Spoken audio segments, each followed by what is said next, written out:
how to activate Cricket wireless eSIM. So let's get started. Firstly, if you have got an iPhone, you can also visit Cricket's activation web page.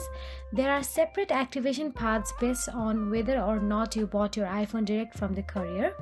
If you'd rather let someone else handle the gritty details, or you are using a compatible Google or Samsung phone, you should take your phone to a Cricket retail shop as well.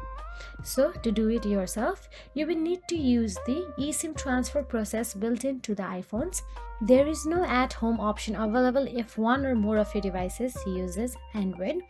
Be sure both your old and new iPhones are at hand and powered on. If the old one is already gone, you will need to contact Cricket for help. Once basic device setup is complete on the new iPhone, go to the settings, cellular, and tap on the add cellular plan. Select the plan you want to transfer, or else transfer from another phone if not listed. Both iPhones must be running iOS 16.0.2 or later.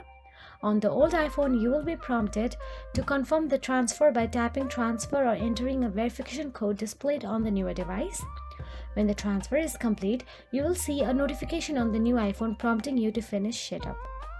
Tap it and you should be taken to Cricket's website to finish it up. If your iPhone still has a physical SIM card, you can free up the SIM slots, say if you want to use it while traveling, by converting your Cricket SIM into on eSIM as well. So that is it. If you found this video helpful, please like, share and subscribe our channel. And thank you so much for watching.